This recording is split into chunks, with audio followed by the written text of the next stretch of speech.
Saya Melati, 31 tahun, dan 3 minggu yang lalu, saya menjual apartemen saya seharga 5,5 miliar rupiah kepada seorang pengembang, lalu menghilang.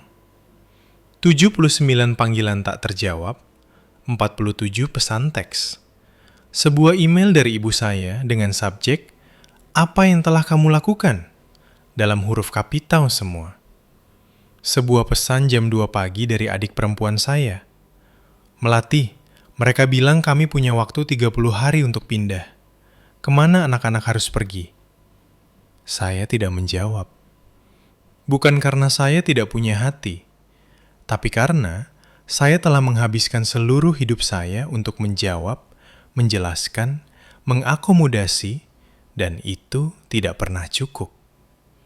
Sebelum saya melanjutkan, tolong luangkan waktu sejenak untuk menyukai dan berlangganan, tetapi hanya jika cerita ini benar-benar menyentuh Anda. Sekarang, dari kota mana Anda mendengarkan hari ini? Tuliskan kota dan waktu setempat Anda di kolom komentar.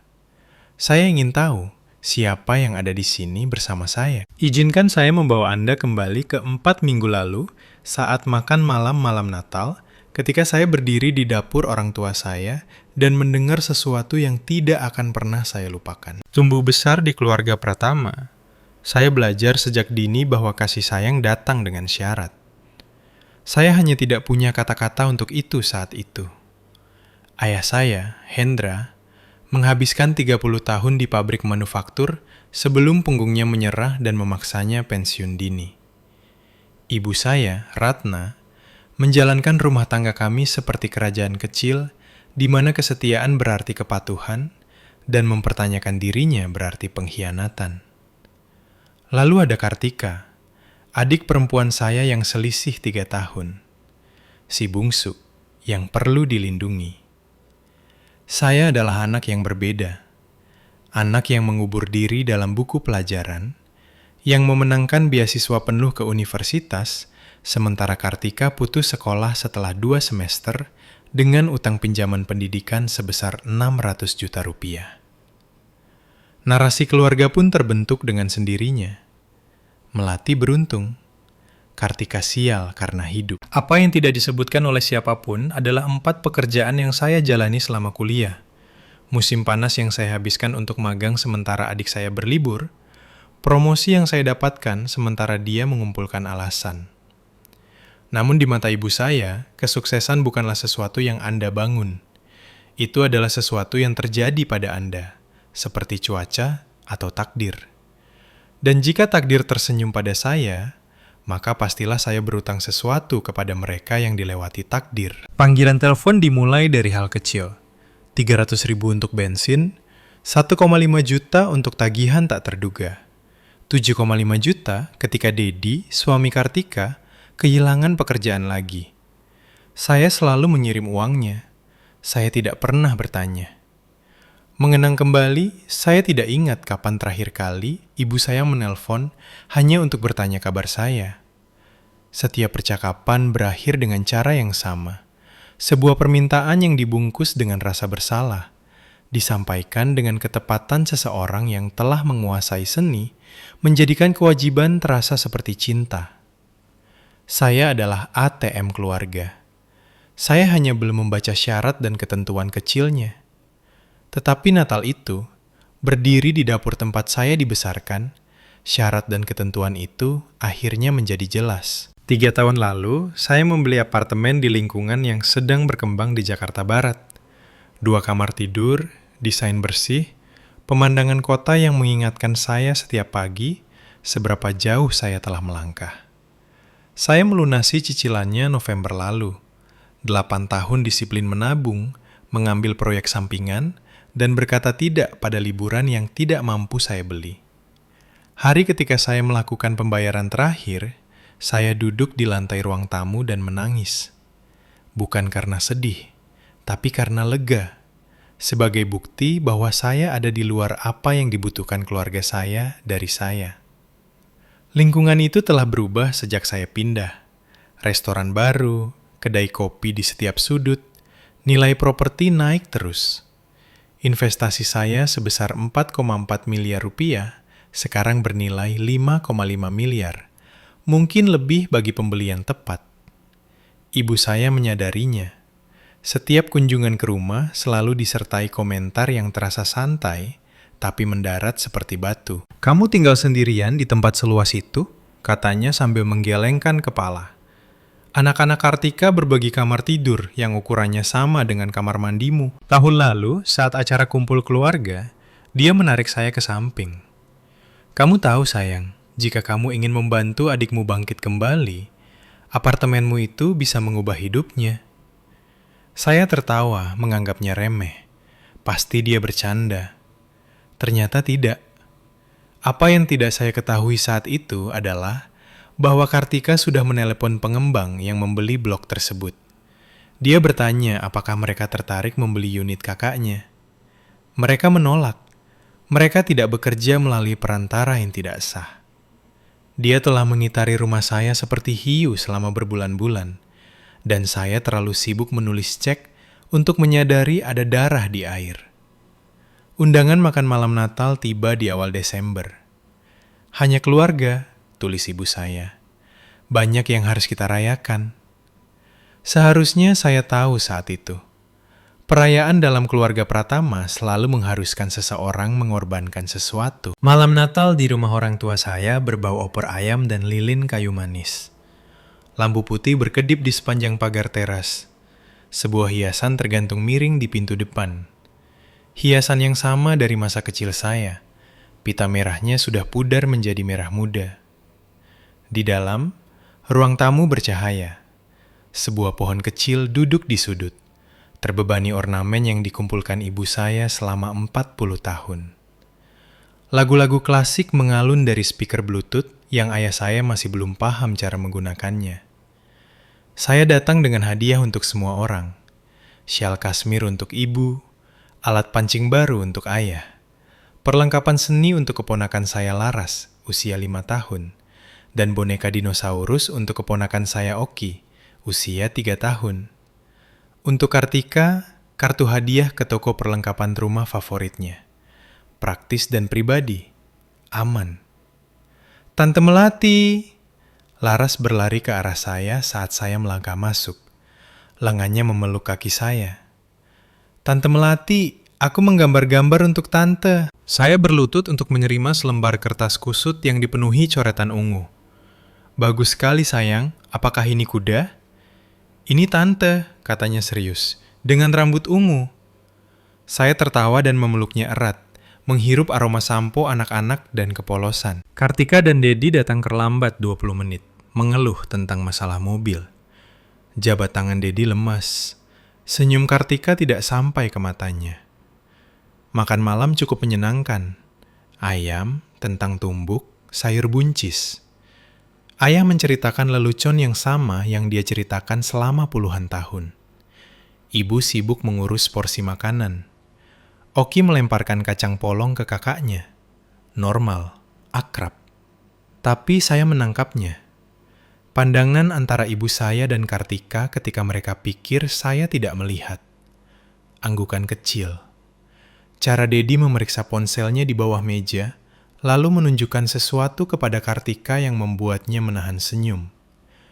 Mereka sedang menunggu sesuatu. Setelah makan malam, saya menawarkan diri untuk membantu mencuci piring. Ibu melambaikan tangan ke arah dapur.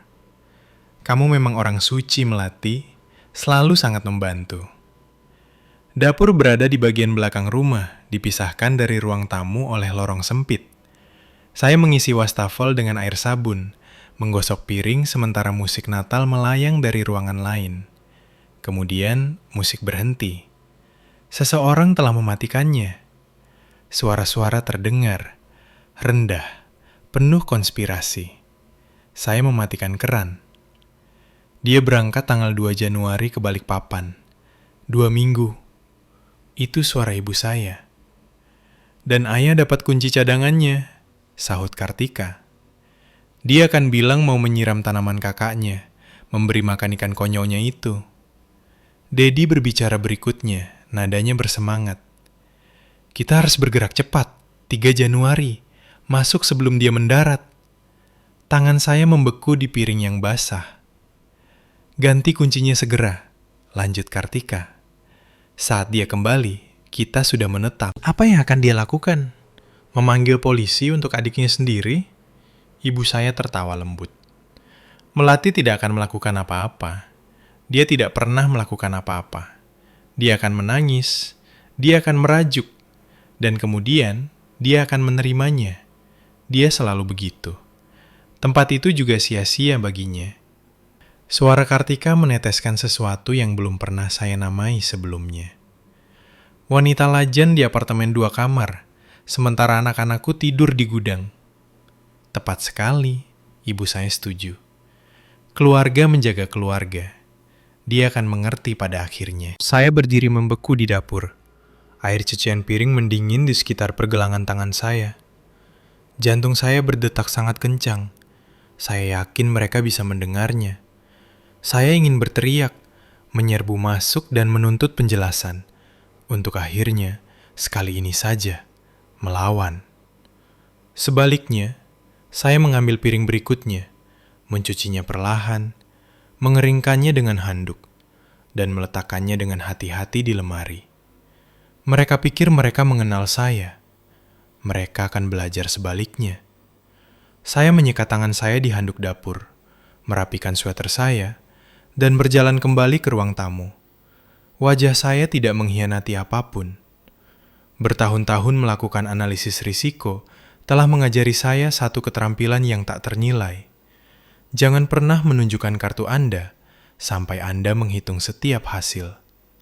Semua sudah selesai di sana, kata saya. Ibu saya mendongak dari sofa.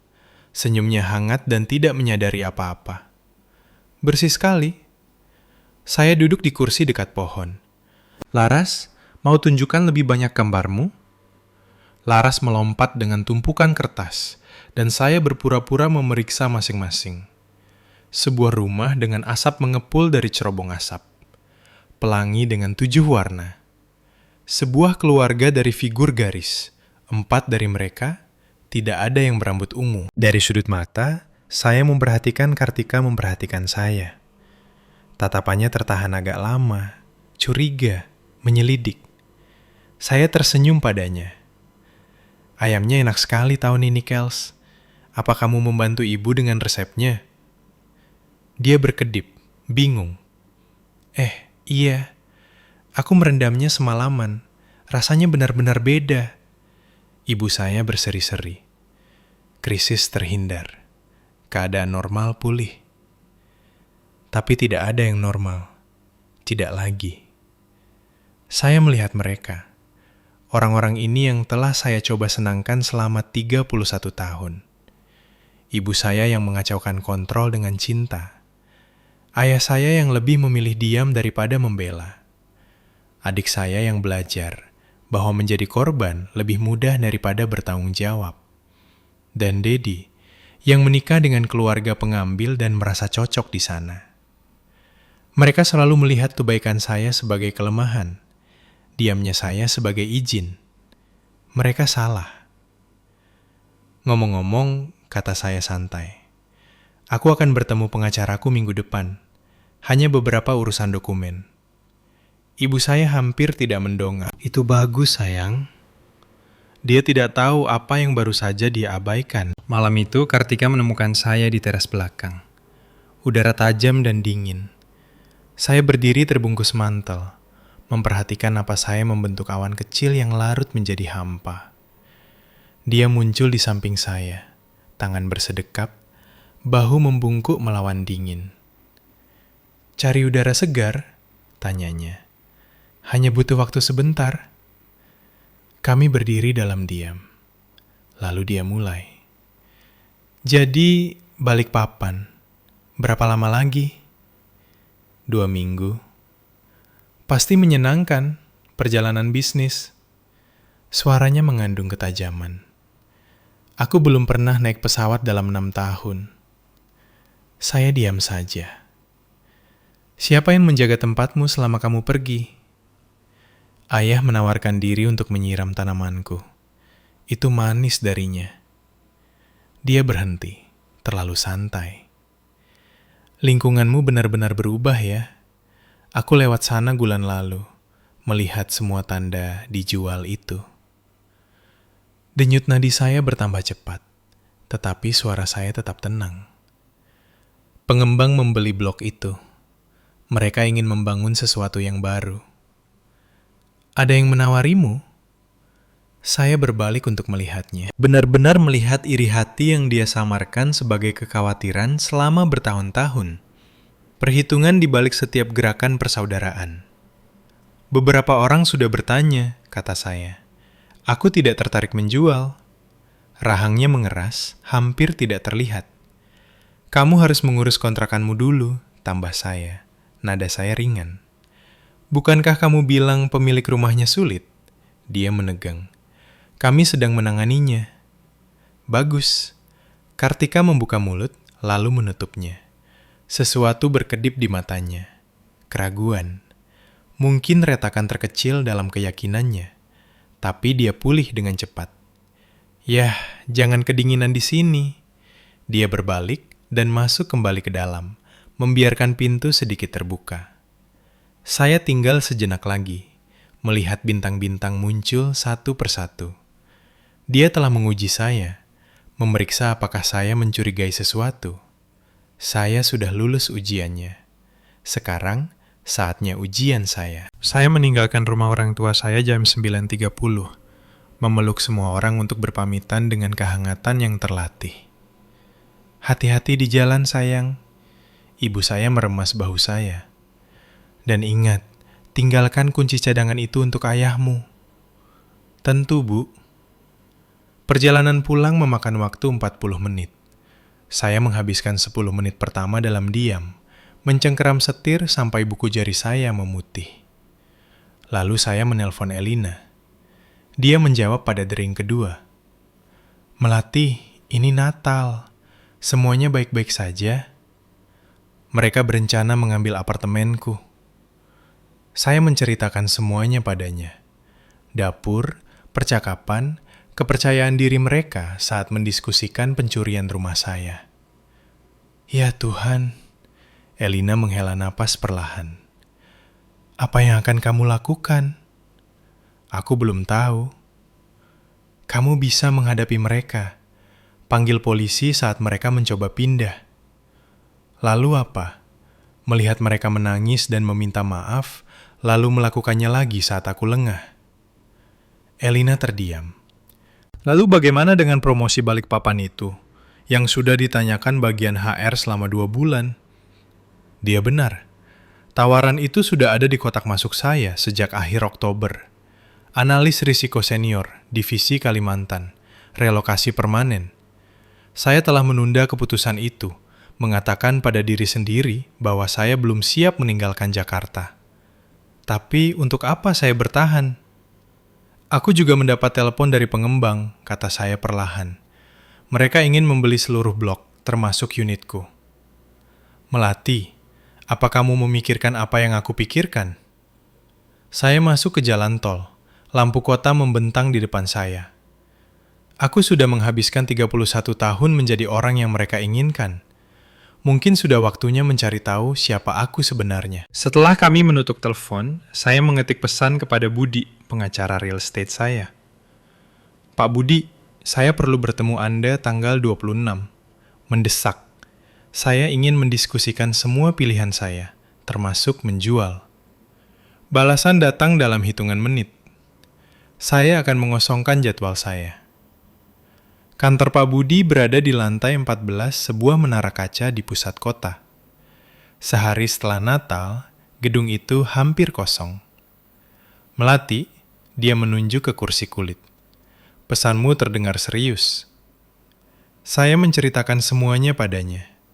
Percakapan dapur, rencana untuk pindah saat saya pergi, kunci cadangan yang akan digunakan ayah saya. Ketika saya selesai, Pak Budi bersandar. Biarkan saya memastikan saya mengerti. Mereka berencana menduduki apartemenmu dan menyajikannya sebagai kesepakatan yang sudah selesai saat kamu kembali. Iya, dan saya ingin tahu pilihan saya. Semuanya? Pak Budi mengangguk.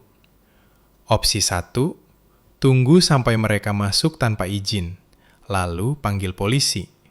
Mereka akan diusir. Tapi mereka akan mengklaim Anda memberi izin lisan. Ini menjadi kata-kata Anda melawan mereka. Tepat sekali. Pengadilan sipil, minimal 3-6 bulan. Selama waktu itu, mereka bisa tinggal sementara kasusnya berlarut-larut. Dan Anda akan menjadi kakak yang memanggil polisi untuk keluarganya. Pak Budi mengangkat alis. Itu penting bagi Anda. Saya memikirkan Tante Patricia, tentang gosip keluarga, tentang betapa cepatnya kabar Melati mengusir anak-anak Kartika akan menyebar. Ini bukan tentang apa yang mereka pikirkan tentang saya, kata saya perlahan. Ini tentang energi yang akan saya habiskan untuk melawan mereka. Setiap hari raya, setiap kumpul keluarga, pertempuran itu tidak akan pernah berakhir. Opsi 2, lanjut Pak Budi. Anda menjual. Pemilik baru yang menangani pengusiran. Anda bukan penjahatnya. Anda hanyalah seseorang yang menjual properti mereka. Pengembang yang membeli blok tersebut, apakah mereka masih tertarik? Pak Santoso? Sangat. Dia butuh unit Anda untuk menyelesaikan proyek. Saya menatap keluar jendela ke arah langit Jakarta yang abu-abu. Jika saya menjual padanya, kata saya, siapapun yang tinggal di sana harus pergi.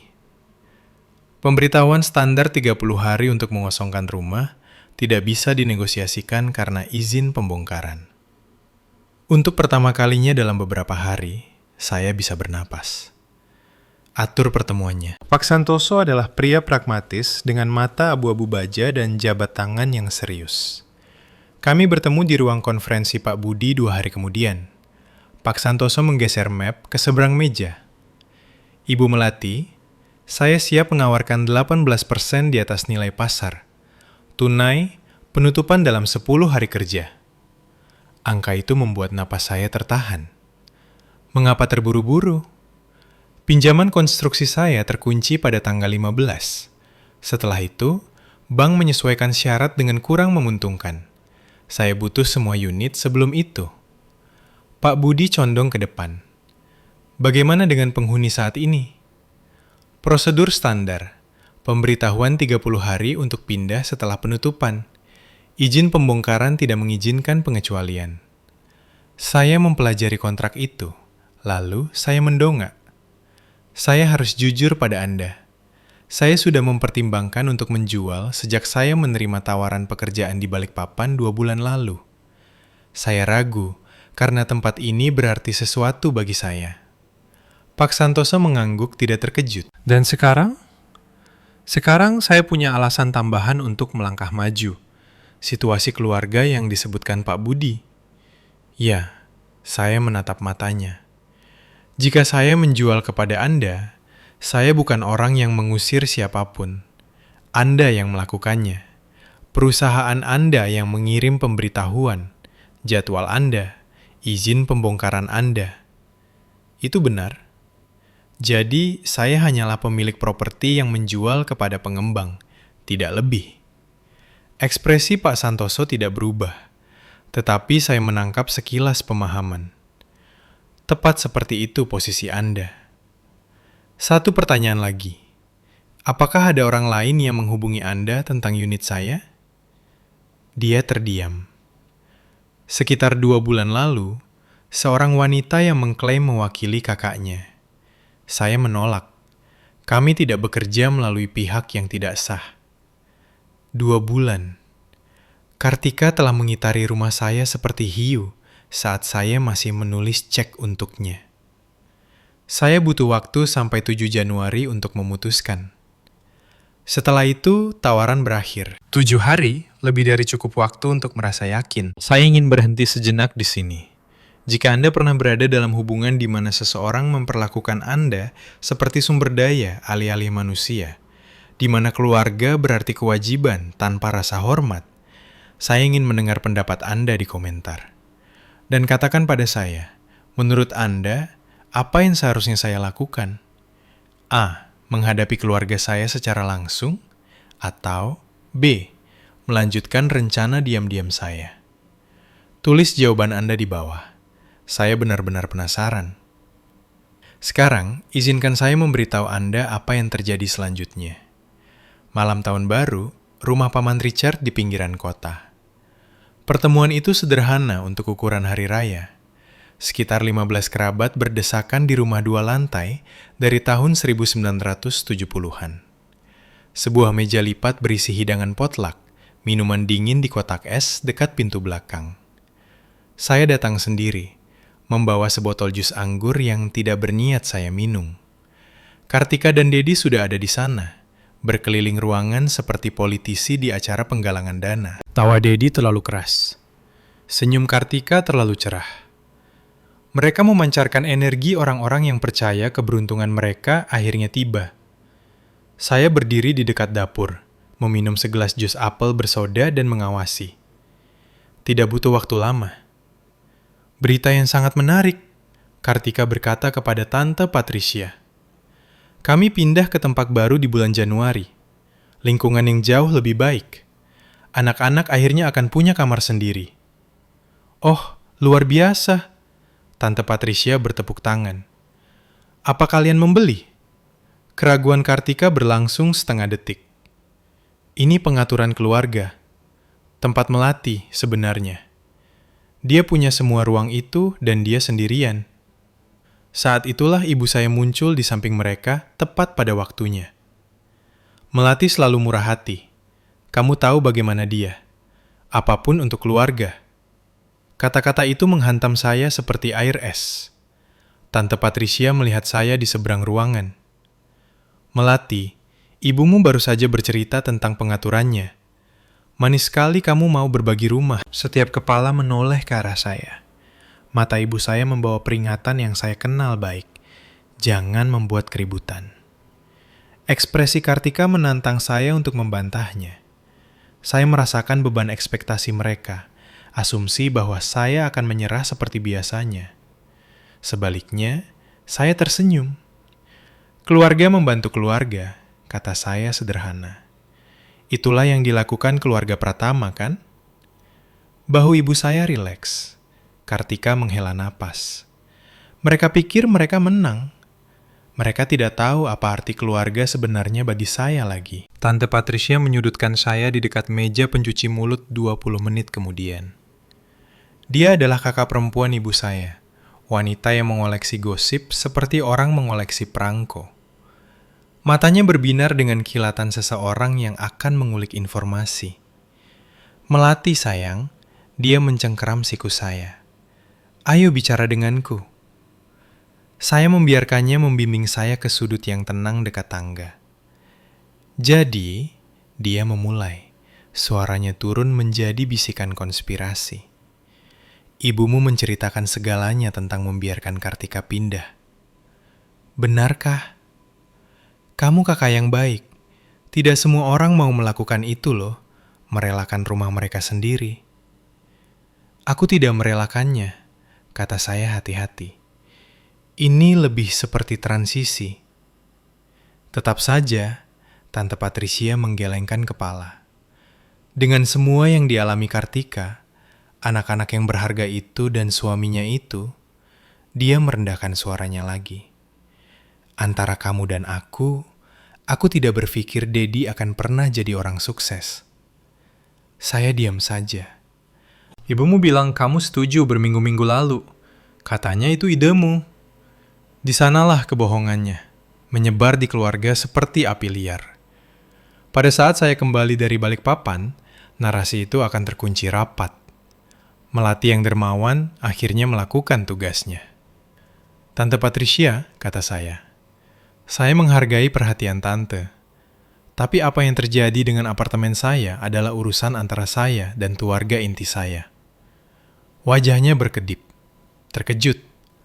Lalu kilasan iritasi karena ditutup aksesnya. Tentu sayang, tentu. Dia menepuk lengan saya. Aku hanya ingin kamu tahu, kami semua pikir kamu melakukan hal yang benar. Saya tersenyum, meski tidak sampai ke mata. Hal yang benar. Mereka telah memberitahu saya apa hal yang benar sepanjang hidup saya. Saya akan menunjukkan kepada mereka seperti apa hal yang benar itu sebenarnya. Tengah malam mendekat, di suatu tempat di rumah, seseorang mulai menghitung mundur.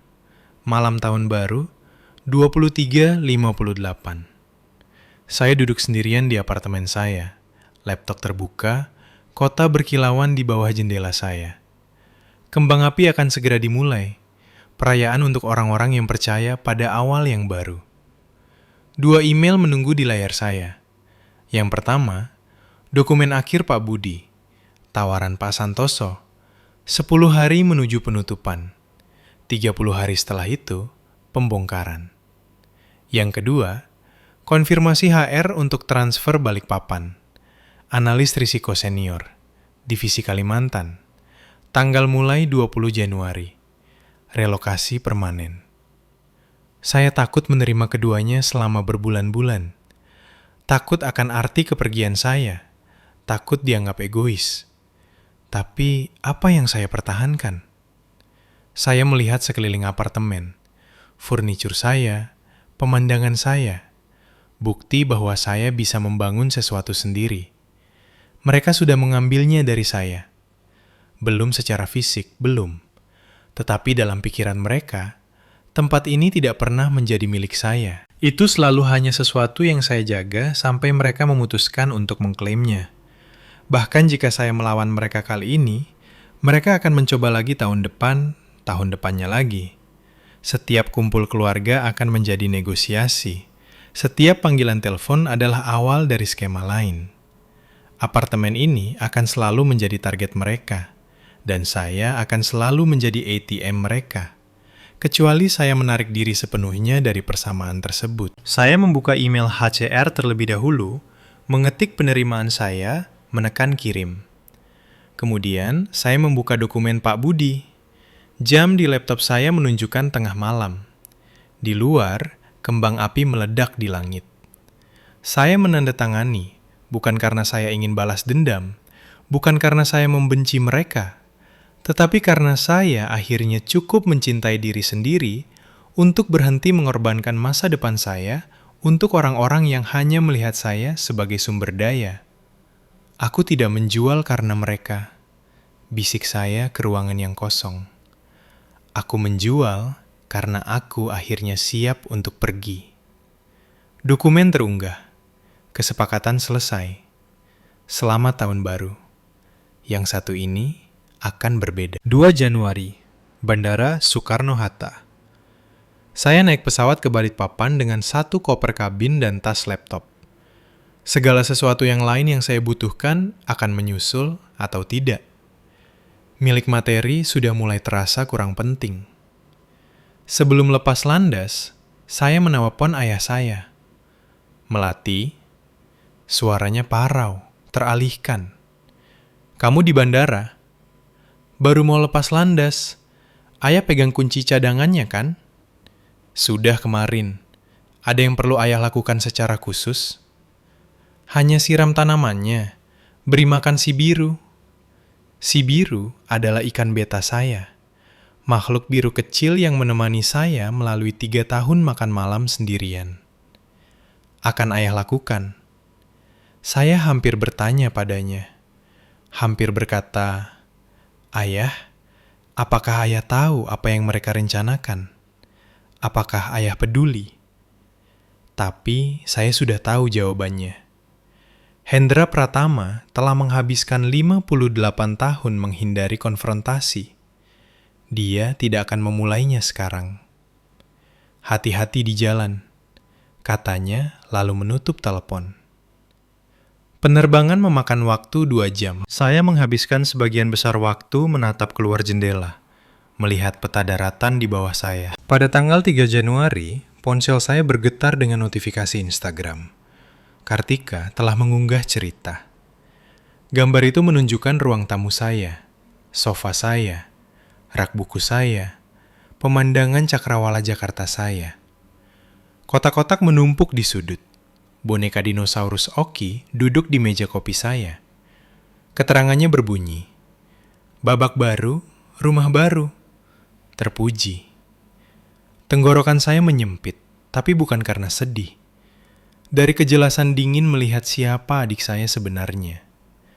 Lebih banyak foto menyusul sepanjang hari. Dedi memasang kunci baru di pintu depan saya. Gambar Laras ditempel di lemari es saya. Kartika berpose di dapur saya, segelas jus di tangannya. Mereka merasa seperti di rumah sendiri. Mereka tidak tahu bahwa mereka sedang mendekorasi situs pembongkaran. 10 Januari, Balikpapan. Saya duduk di kedai kopi 3 blok dari kantor baru saya, laptop terbuka, memperhatikan hujan membentuk pola di jendela. Barista salah mengeja nama saya di cangkir. Melati. Tapi saya tidak keberatan. Di sini, saya bisa menjadi siapa saja. Ponsel saya bergetar. Pak Budi. Sudah selesai, katanya. Penutupan lengkap. Dana sudah ditransfer ke rekeningmu. Saya melihat angka di aplikasi perbankan saya. Lebih banyak uang daripada yang pernah saya miliki sekaligus. Cukup untuk memulai dari awal. Cukup untuk tidak pernah menoleh ke belakang. Dan lini masa pemberitahuannya? Tim Pak Santoso akan memasang pemberitahuan pembongkaran dalam 7-10 hari. Periode pengosongan standar 30 hari setelah itu. Terima kasih Pak Budi. Melati, suaranya melunak. Apa kamu yakin tentang ini? Begitu pemberitahuan itu dipasang, tidak ada jalan untuk kembali. Saya memikirkan cerita Instagram Kartika tentang jaminan percaya diri ibu saya bahwa saya akan menerimanya. Tentang ayah saya yang telah menyerahkan kunci saya tanpa satupun pertanyaan. Saya yakin. Baiklah kalau begitu. Dia berhenti. Untuk apapun itu, menurut saya, Anda melakukan hal yang benar.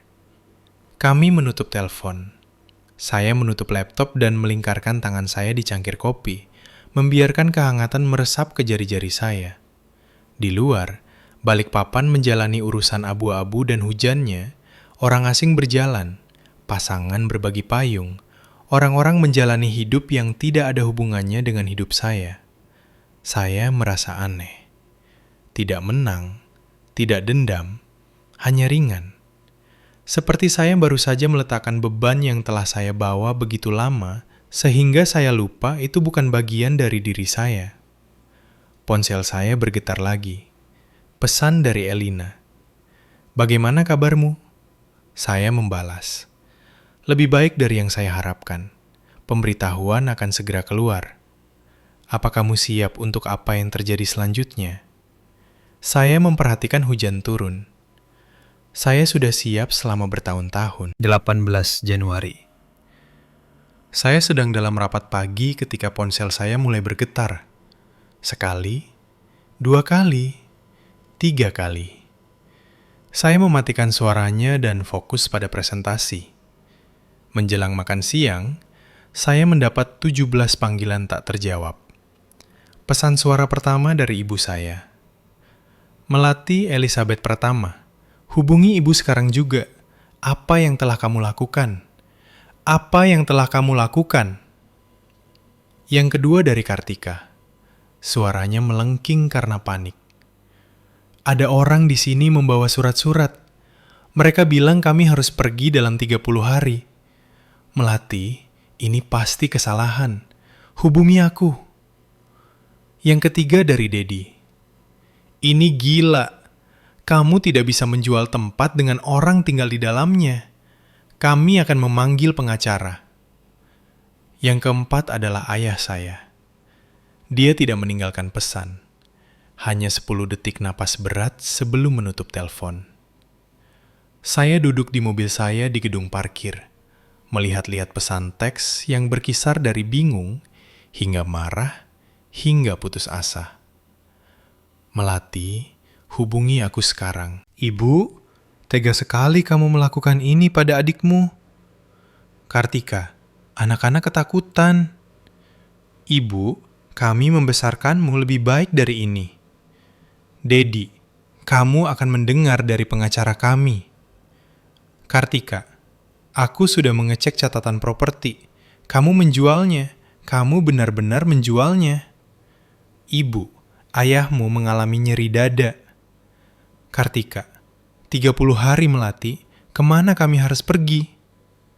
Saya membaca setiap pesan dengan hati-hati. Tidak satu pun dari mereka yang meminta maaf. Tidak satu pun dari mereka yang mengakui bahwa mereka telah mencoba mencuri rumah saya. Tidak satu pun dari mereka yang bertanya apakah saya baik-baik saja, atau mengapa saya melakukan ini, atau apa yang membawa kami ke sini. Mereka tidak marah karena mereka tertangkap. Mereka marah karena saya tidak membiarkan mereka menang. Ponsel saya berdering lagi. Kartika. Saya melihat namanya berkedip di layar sampai masuk ke pesan suara. Lalu, saya mematikan ponsel saya sepenuhnya. Izinkan saya berhenti di sini. Jika Anda masih bersama saya, jika cerita ini terasa dekat dengan hati, tarik napas, minum air. Saya tahu bagian ini intens. Dan jika Anda menikmati ini, tekan tombol suka itu. Itu sangat membantu. Sekarang, saya punya pertanyaan. Menurut Anda, apa yang terjadi selanjutnya? Apakah keluarga saya akan meminta maaf, atau mereka akan semakin menekan? Tulis prediksi Anda di komentar. Inilah yang sebenarnya terjadi. Selama 48 jam berikutnya, ponsel saya menjadi senjata. 79 panggilan tak terjawab, 47 pesan teks, 12 pesan suara, 4 email. Saya mendokumentasikan semuanya. Tangkapan layar, stempel waktu, transkrip. Bukan karena saya berencana menggunakannya, tetapi karena saya tahu seberapa cepat keluarga saya bisa menulis ulang sejarah. Saya ingin catatan tentang siapa mereka sebenarnya ketika mereka pikir tidak ada yang melihat. Pesan-pesan itu mengikuti pola yang dapat diprediksi. Tahap 1, kebingungan. Pasti ada kesalahan. Hubungi kami. Tahap 2, kemarahan. Berani-beraninya kamu melakukan ini pada keluargamu sendiri. Tahap 3, rasa bersalah. Ibu tidak berhenti menangis. Tekanan darah ayah melonjak tinggi. Tahap 4, ancaman. Sepupu Dedi adalah pengacara. Kami sedang mencari pilihan kami. Tahap 5, tawar-menawar. Hubungi kami saja. Kita bisa bicarakan ini. Tolong Melati. Apa yang tidak dikatakan oleh mereka semua? Kami minta maaf. Kami berencana mengambil rumahmu tanpa bertanya. Apa yang tidak diakui oleh mereka semua? Kami salah. Pesan Kartika adalah yang paling mengungkapkan.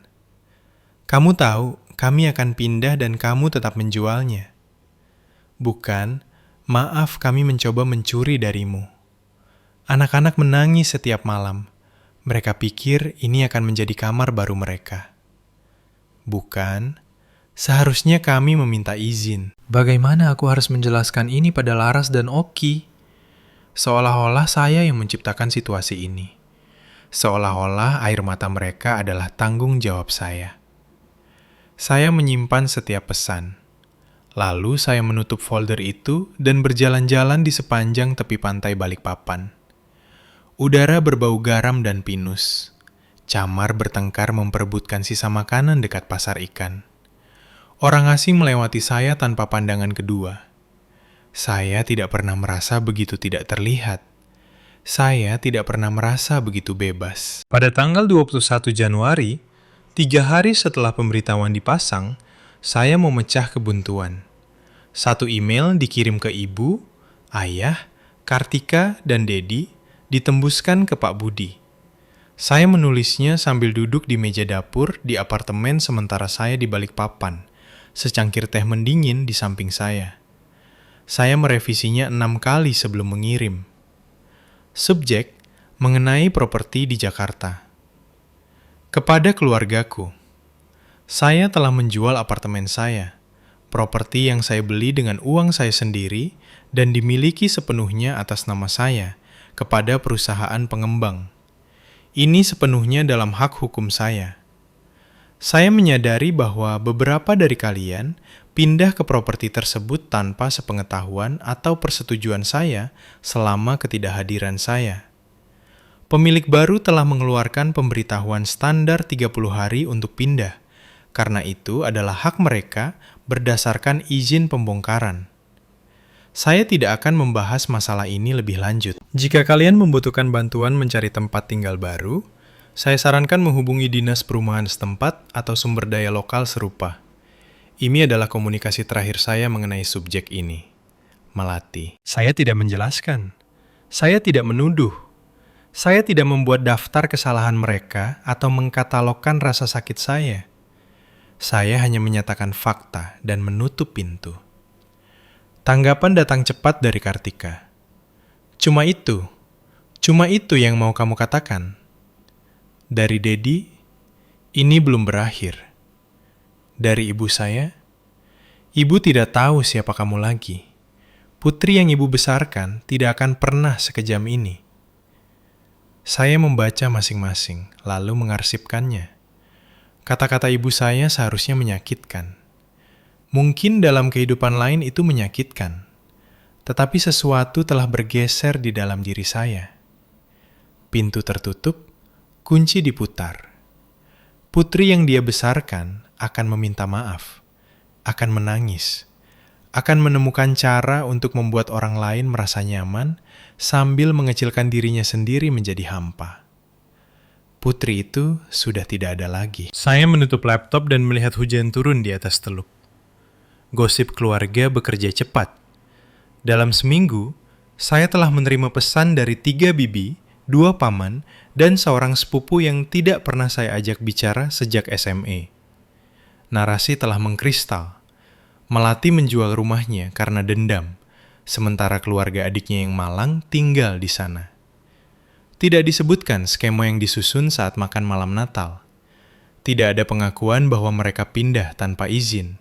Hanya, tega-teganya kamu melakukan ini pada Kartika. Tante Patricia menelpon 2 kali.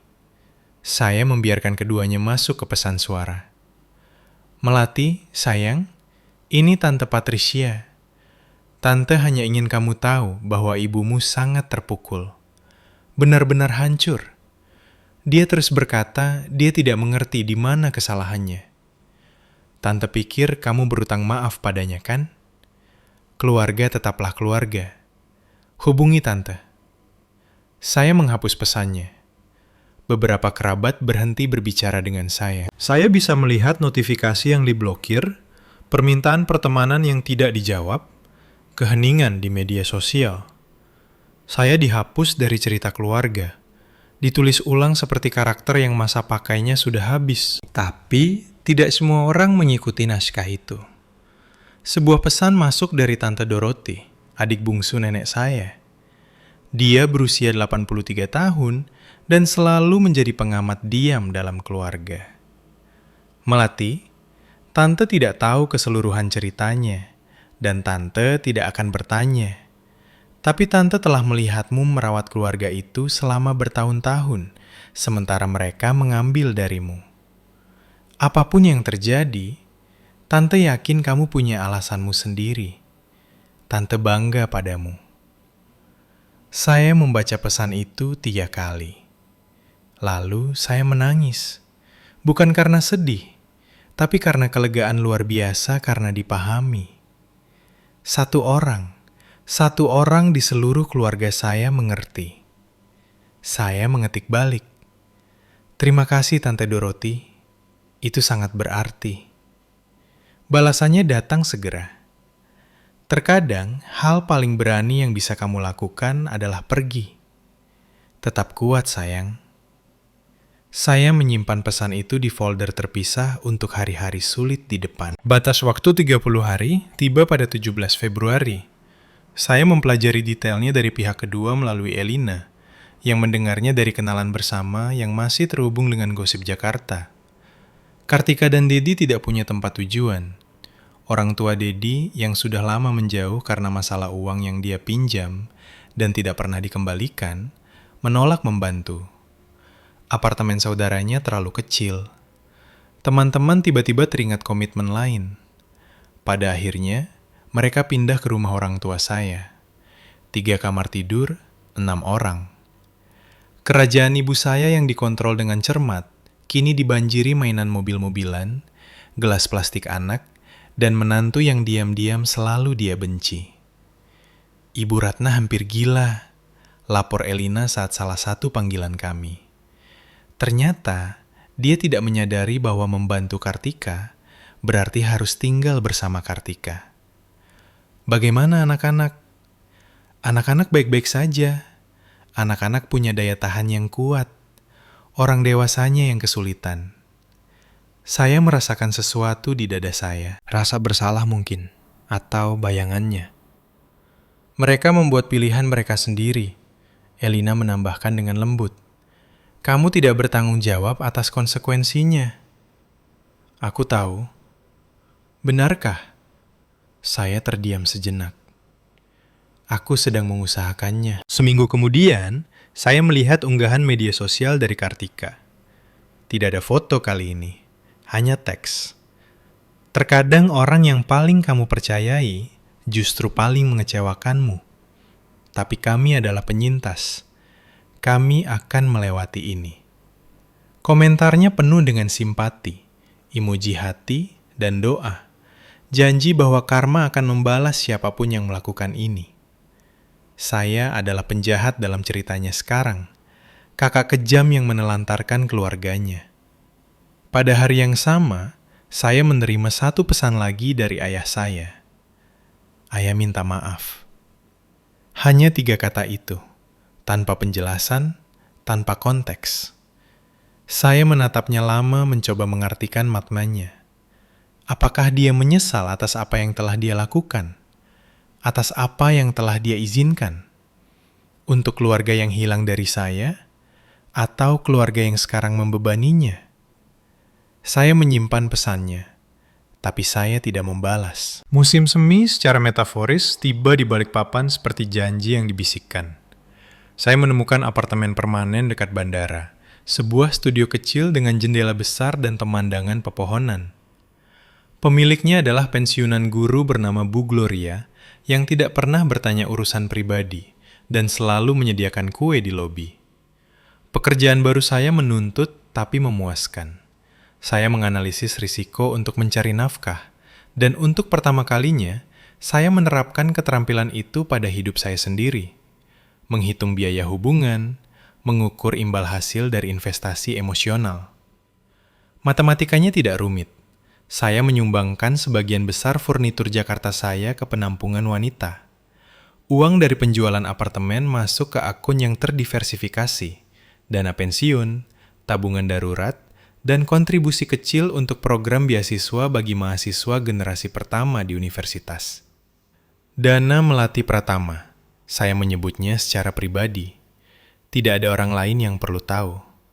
Elina terbang untuk berakhir pekan di bulan April. Kami duduk di balkon kecil saya terbungkus selimut, menyaksikan matahari terbenam mewarnai langit dengan warna merah muda dan emas. Kamu tampak berbeda, katanya. Bagaimana? Lebih ringan, seperti kamu akhirnya meletakkan sesuatu. Saya memikirkan hal itu. Kurasa memang begitu. Ada penyesalan. Pertanyaan itu menggantung di udara di antara kami. Terkadang aku merindukan siapa yang kupikir mereka dulu, saya. Keluarga yang kubayangkan kumiliki, tapi aku tidak merindukan siapa mereka sebenarnya. Elina mengangguk perlahan. Itu masuk akal. Dulu aku pikir rumah itu sebuah tempat, lanjut saya.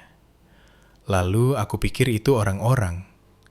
Sekarang aku pikir saya berhenti. Mencari kata-kata yang tepat. Mungkin rumah hanyalah tempat di mana tidak ada yang diizinkan mengambil bagian dari dirimu. Dia mengulurkan tangan dan meremas tangan saya. Kamu akan baik-baik saja, Melati. Saya melihat ke arah cakrawala, ke langit, ke kehidupan yang membentang di depan saya seperti peta yang belum ditulis. Ya, kata saya. Kurasa aku akan baik-baik saja. 6 bulan kemudian, ponsel saya bergetar dengan notifikasi yang tidak terduga. Pesan dari Kartika. Kontak langsung pertama sejak email saya di bulan Januari. Saya hampir menghapusnya tanpa membacanya. Tetapi sesuatu, rasa penasaran mungkin atau sisa perasaan persaudaraan, membuat saya membukanya. Melati, aku tahu kamu mungkin tidak ingin mendengar kabarku. Aku tidak menyalahkanmu jika kamu menghapus ini, tapi aku ingin kamu tahu. Aku mendapat pekerjaan penuh waktu. Dedi dan aku menemukan kontrakan. Kami pindah dari rumah ibu dan ayah bulan lalu. Aku tidak meminta apa-apa. Aku sudah banyak memikirkan segalanya. Aku belum siap mengatakan lebih dari itu, tapi aku sedang mencoba. Aku ingin kamu tahu, aku sedang mencoba. Saya membaca pesan itu 3 kali. Tidak ada permintaan maaf, tidak ada pengakuan atas apa yang telah dia lakukan. Hanya kemajuan. Itu belum cukup. Belum. Mungkin tidak akan pernah. Tapi itu adalah sesuatu. Saya tidak segera membalas. Saya pergi berlari di sepanjang pantai, membiarkan udara pagi menjernihkan pikiran saya. Memikirkan apa arti pesan Kartika dan apa yang tidak. Dia sedang mencoba, mungkin. Atau mungkin dia sedang meletakkan dasar untuk permintaan berikutnya, bantuan berikutnya, klaim hak berikutnya atas sumber daya saya. Saya tidak bisa tahu pasti, dan untuk pertama kalinya, saya menyadari bahwa saya tidak perlu tahu. Pintu yang saya tutup tidak harus terkunci selamanya.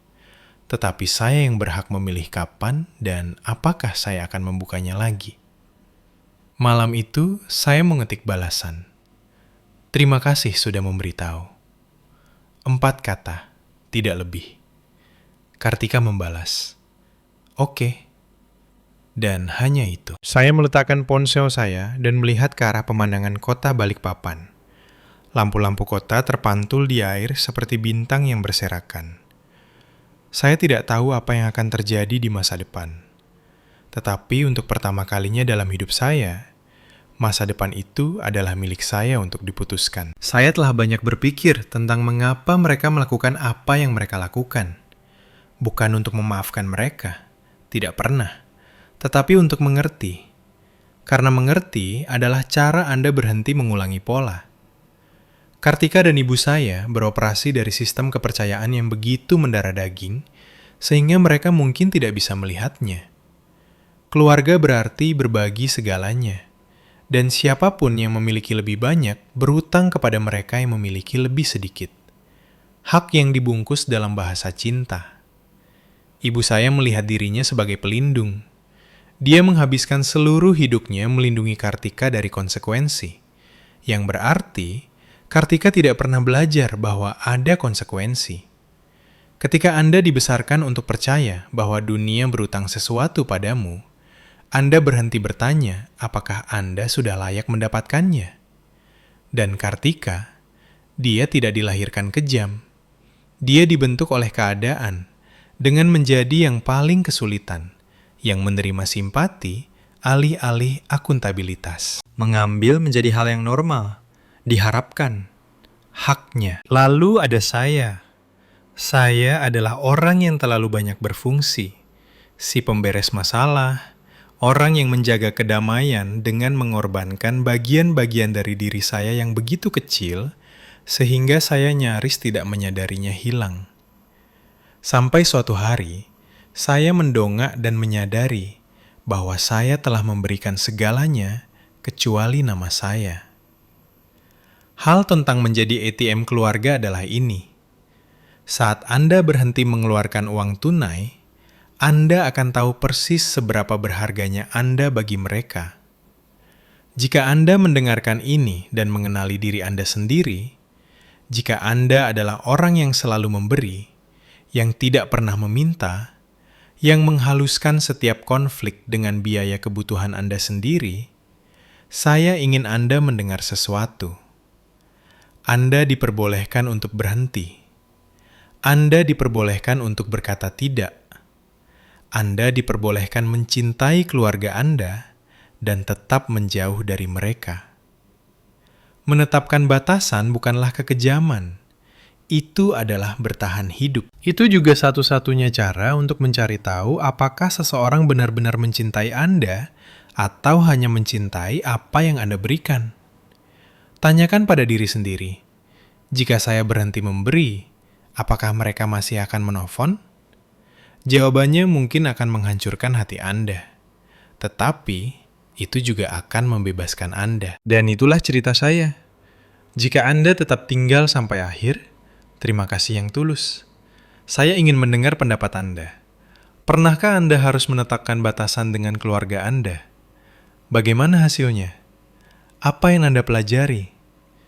Tulis cerita Anda di komentar. Saya membaca setiap komentar. Dan jika ini menyentuh Anda, tolong sukai, berlangganan, dan lihat cerita serupa yang ditautkan dalam deskripsi di bawah. Jaga diri kalian baik-baik. Kalian pantas mendapatkannya.